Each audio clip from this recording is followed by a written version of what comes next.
Nowadays, we take curiosity for granted. We believe that if we put in the hard work, we might one day stand before the pyramids, discover a new species of flower, or even go to the moon. But in the 18th and 19th century, female eyes gazed out windows at a world they were unlikely to ever explore. Life for women in the time of Queen Victoria was largely relegated to house chores and gossip, and although they devoured books on exotic travel, most would never leave the places in which they were born. However, there were a few Victorian women who, through privilege, endurance, and not taking no for an answer, did set sail for wilder shores.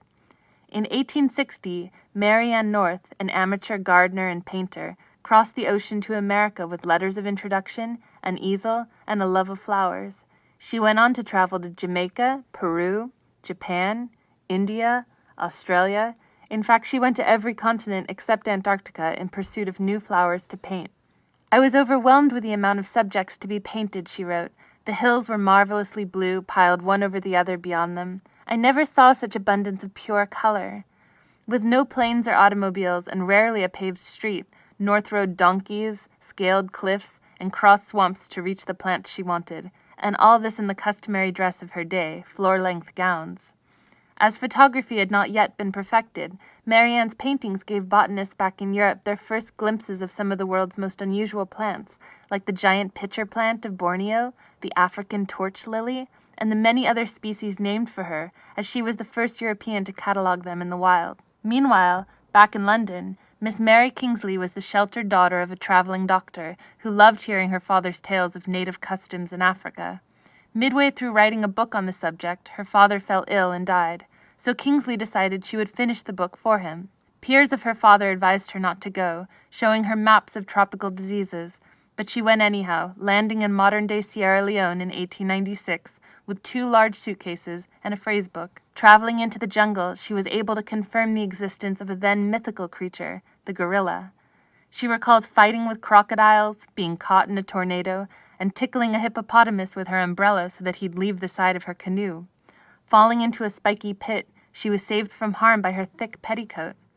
A good snake, properly cooked, is one of the best meals one gets out here, she wrote. Think Indiana Jones was resourceful? Kingsley could out-survive him any day. But when it comes to breaking rules, perhaps no female traveler was as daring as Alexandra David Neal. Alexandra, who had studied Eastern religions at home in France, wanted desperately to prove herself to Parisian scholars of the day, all of whom were men. She decided the only way to be taken seriously was to visit the fabled city of Lhasa in the mountains of Tibet. People will have to say, this woman lived among the things she's talking about.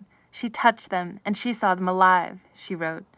When she arrived at the border from India, she was forbidden to cross, so she disguised herself as a Tibetan man.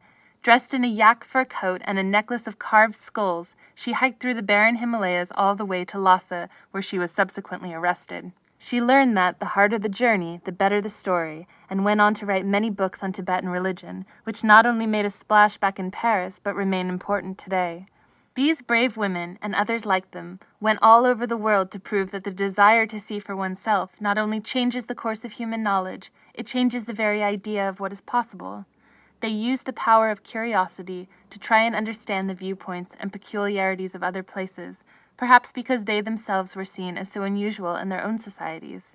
But their journeys revealed to them something more than the ways of foreign lands. They revealed something only they themselves could find, a sense of their own self.